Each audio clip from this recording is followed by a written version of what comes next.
பொண்ணு தாயும் அவள் புருஷனும் ஜோடியாக வருவதை பார்த்த அந்த ஊர் மக்கள், நேத்து வரைக்கும் கிழிஞ்ச சட்டையோட அழுக்கா தெரிஞ்சவன் இன்னைக்கு பொண்டாட்டியோட ஜோடியா வர்றேன் என்று அந்த தெருவில் உள்ளவர்கள் ஆச்சரியமாக பார்த்தனர். ஆனால் சிலர், இவதான் வீடு வாச வேணாம் புருஷனு வேணாம்னு போனா, இப்போ இத்தனை வருஷத்துக்கு அப்புறம் புருஷனோட ஜோடியா வர்றா என வைத்தெரிச்சலோடு முணங்கினார்கள்.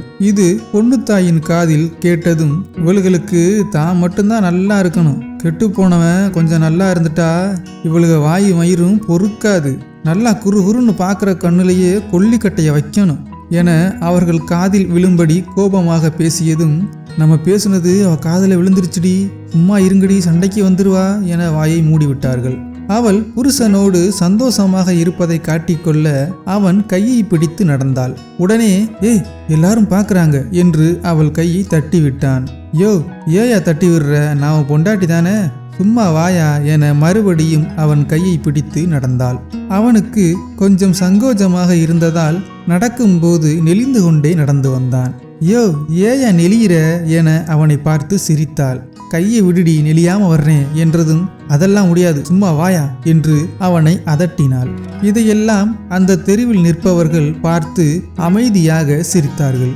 எல்லாரும் பார்த்து சிரிக்கிறாங்கடி என்று அவன் சொன்னதும், அவங்களுக்கு என்ன வேலை, நீ நெளிகிறத பார்த்து தான் சிரிக்கிறாங்க, முதல்ல நீ நெளியாம வா என்று தன் புருஷனை மீண்டும் அதட்டினாள். அவன் வீட்டில் அருகில் வந்ததும், கையை விடுடி என்று அவள் கையை உதறிவிட்டான். அதனால் அவள் கோபமடைந்து, வீட்டுக்குள்ள வா உனக்கு இருக்கு என சொல்லிவிட்டு அவன் வீட்டின் சாவி பக்கத்து வீட்டில் இருப்பதால் பக்கத்து வீட்டுக்கார பெண்ணை அக்கா அக்கா என்று கூப்பிட்டதும் அந்த பெண் வர தாமதமானது. அந்த நேரத்தில் எதிர் வீட்டுக்கார பெண் வேகமாக ஓடி வந்தாள். யாரது, பொண்ணு தாயா, எம்பிட்டு வருஷமாச்சு உன்னைய பார்த்து, நல்லா இருக்கியா, பாவம் உன் புருஷன்தான் பார்க்க வைக்க கஞ்சி ஊத்த ஆள் இல்லாம அல்லாடிச்சு என்று வருத்தமாக சொல்லும்போது பக்கத்து வீட்டுக்கார பெண் வந்து, பொண்ணு தாயி வா வா, எப்ப வந்த, 15 வருஷத்துக்கு முன்னாடி போனவ திரும்பி வர வழி தெரியாம இப்ப வர்றியாக்கும் என சிரித்து கொண்டே கேட்டாள். ஏக்கா நீ வேற என்று பொண்ணு தாய் சமாளித்தாள். பக்கத்து வீட்டுக்கார பெண்ணும் பொண்ணு தாயும் சந்தோஷமாக பேசுவதை பொறுத்து கொள்ள முடியாத எதிர் வீட்டுக்காரி அங்கிருந்து கிளம்பினாள். அவள் கிளம்பியதும், ஏ பொண்ணு தாயி, அந்த எதிர்த்த வீட்டுக்காரி என்ன சொன்னா, அப்படியே நல்லவ மாதிரி நடிச்சிருப்பாளே என்று பக்கத்து வீட்டுக்கார பெண் கேட்டதும், ஏக்கா அப்படி சொல்றீங்க என்று பொண்ணு தாய் கேட்டாள். அன்னைக்கு ஒரு நாள் அவ வாசல்ல இருந்து ஓ வீட்டு வாசல் வரைக்கும் விளக்க மாத்த வச்சு பரட்டு பரட்டுன்னு கூட்டிட்டு வந்தா, நீ ஏன் இந்த வாசல் வரைக்கும் கூட்டிட்டு வர்ற, நான் தான் கூட்டுவல்ல அப்படின்னு கேட்டதுக்கு அவ சொல்றா, நான் தான் இந்த வீட்டை வாங்க போறேன், இனிமே இந்த வீட்டுக்கு யாரு வாரிசு இருக்கா, நாங்க தான் தூரத்து சொந்தம், அதனால எங்களுக்கு தான் அந்த உருத்து இருக்குன்னு திமிரா பேசுறா.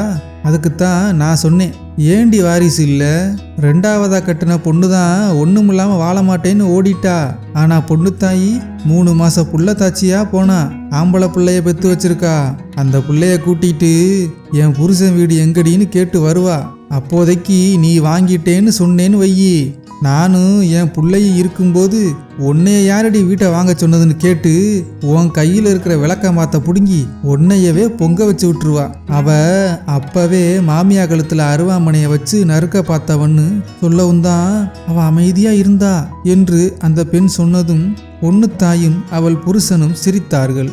அவளை நம்பாத பொண்ணு தாயி, நல்லா சிரிச்சுக்கிட்டே கழுத்தறுத்துருவா என சொல்லி சாவியை பொண்ணு தாயின் கையில் கொடுத்தாள். பொண்ணு தாய் அந்த வீட்டின் கதவை திறந்து பார்த்தாள். அந்த வீட்டை விட்டு சென்ற கடைசி நிமிடம் அவள் கண் முன்னே வந்து சென்றது. அவள் அந்த நினைவிலேயே உறைந்து நின்றாள். ஏன் பொண்ணு தாய் இப்படி நிக்கிற, வீட்டுக்குள்ள போ என்று அவள் புருஷன் சொன்னதும், இரியா, என் 15 வருஷ வாழ்க்கை இங்கதான் தொலைஞ்சு போச்சு, நீயும் அம்மாவும் கல்லு மாதிரி நின்னீங்களே, நீ இப்ப உள்ள போன்னு சொன்ன வார்த்தைய அப்ப சொல்லியிருந்தா நம்ம 2 பேர் வாழ்க்கையுமே நல்லா இருந்திருக்கும், தொலைஞ்சு போன என் வாழ்க்கை இப்பதான் கிடைச்சிருக்கு என்று தன் கண்ணீர் துளியால் அந்த வாசலை நனைத்தாள். இதன் 10ஆம் பாகம் தொடரும். இந்த தொடரை பற்றிய உங்களின் மேலான கருத்துக்களை கண்ணியமான முறையில் கமெண்டில் பதிவிடவும். இந்த கதை உங்களுக்கு பிடித்திருந்தால் தயவு செய்து சப்ஸ்கிரைப் பண்ணுங்க, சப்போர்ட் பண்ணுங்க. நன்றி.